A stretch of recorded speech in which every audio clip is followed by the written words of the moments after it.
it's time for us to know what you think. What's your perspective on the issues discussed today on the front burners? Lots of issues have been treated here on this table. We started with the new charge that the Central Bank of Nigeria would be implementing from March 1st on ATM withdrawals. So if you're withdrawing 20,000 naira, on each withdrawal of 20,000 naira, you get to be charged 100 naira when you're making that withdrawal from a different bank other than the one with which you have an account. And to that, Gladys Godwin says, whether you can withdraw for ATM, she says this in Pidgin, so I'm going to say it in Pidgin. Whether you want withdraw for ATM or you use POS terminal, getting cash, don't they pricey for Nigeria? POS withdrawal charges don't rise when agents, don't they complain about accessing cash? And then C Governor says, good morning, Suk News. Cashless policy is a good one. Enabling the effectiveness of cashless transactions should be CBN's priority. The deductions is one kind use. Okay, I don't know what English is that. It's one kind use. That is somehow we don't understand what is going on. That cost of transactions have now become so expensive. After all, is your money. But let's look at what other persons are saying regarding this. Okay, see, Governor again says, question to be asked, where are POS operators getting cash from? I just wonder the thing. And there, Amobola says, are ATMs really so functional? Though, where is the cash? Even beggars serve the collect transfer. Doc. Maybe Doc. Doc, on Doc's roots, they are digital beggars. The kind of beggars that approach Doc. Those doctors, those beggars have been included in the financial system. Yes. They are digital beggars. Financial inclusive. For them to even have bank accounts that you could transfer money to. Wow. They are transfers. And so, Mafia says, everyone, okay, that's on insurance. All right, I think that's all we'll take on that ATM issue. Okay, somebody says, the vibe says, drastic decision calls for drastic action. CBN, which way? Hashtag the front burner. Okay, create innovation. Okay, that's all of the messages I'll take on that issue. So which way CBN? Cost of transaction is increased. We talked about this, but there's the side of where POS operators getting money from, and cost of transactions being very, very expensive. And it's the priority of the CBN, according to C Governor, to ensure that there is effectiveness in the implementation of cashless transaction. What do you make of this? Well, there are a whole lot of unorthodox means through which POS people get money.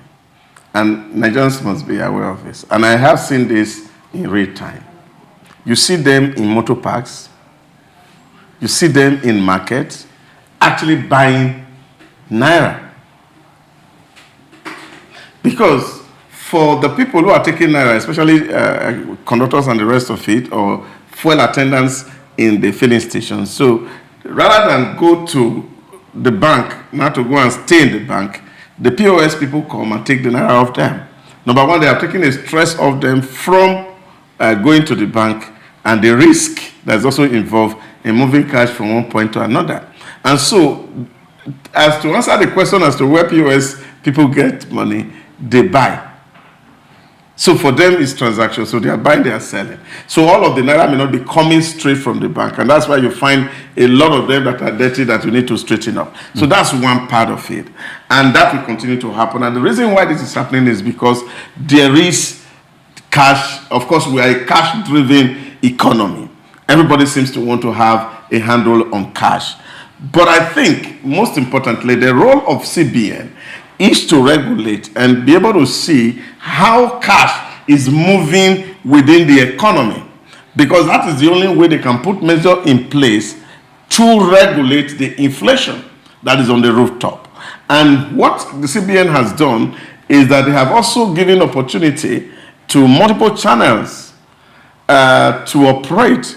Fintech has been empowered and they are doing absolutely well. In short, in recent time, I remember the last time I was even bankers now are taking fintech account number on telephone because the same transaction is faster than that, than on the... Apart from it being faster, the fintech companies for a lot of them, fintech banks rather, for a lot of them, you don't pay charges for transfers and all that. So it's cheaper cost of transaction as well. So all these multiple channels are available, and I just know that consumers are discriminatory. They understand where the values is, and then of course go to where they can find value.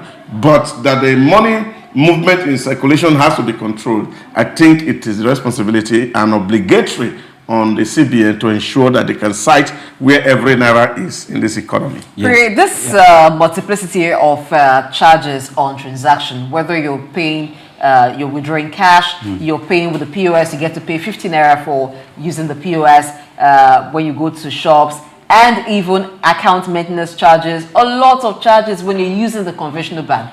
Do you think it's going to, at the end of the day, move some business to the fintech banks? Okay. Yes, a lot of businesses have moved to the fintech platform.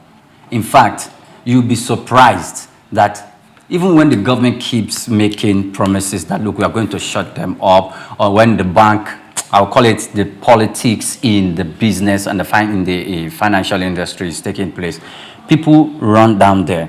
And the reason is this: I like the disruptive ideas that were championed by the fintech industries, but it's not by the fintechs, but it's not complete yet.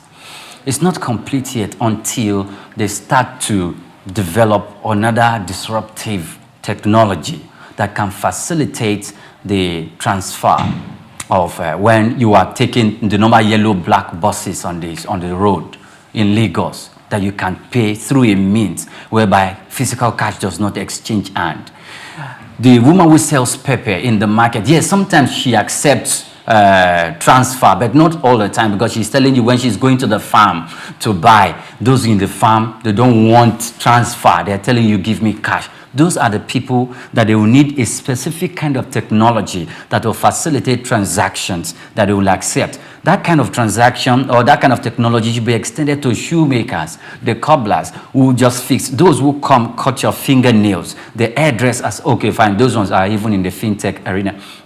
So those are the kind of technologies that Nigerians are looking out for at this moment that can really, solve the cashless policy kind of problem. And that would mean that we are tackling the problem at the root cause, which is where the non-banking population belongs to. Okay, so moving on to the FRC coming up with a penalty point system to tackle the increase in road traffic offenses. So there are now points that those who are offenders or those who commit road traffic offense would earn. So the higher your point, the chances of you losing your driver license. Now, reactions in this from Gladys and others. Gladys says, the fear of FRC is the beginning of wisdom. Thank you, Doc. Okay, Sugar Mommy of Lagos. Carrying arms for FRC is a no-no. They can have a joint force with the police and army have a joint task force. Okay, and the Vibe says create innovation and great, I believe the Vibe's meant to say great innovation and development from FRC. And another says the FRC was established to educate road users and enforce safety behind the wheels, not on the roads.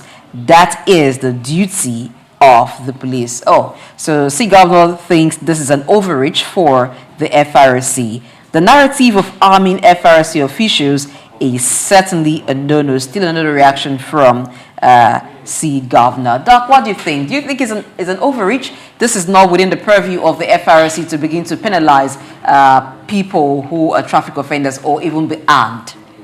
Yeah, well, the law does not empower them to arm right now, and I think the boss is actually asking for that kind of an act from National Assembly to protect their officers, especially those who work at night, because the ensuring safety on the road, not in the classroom.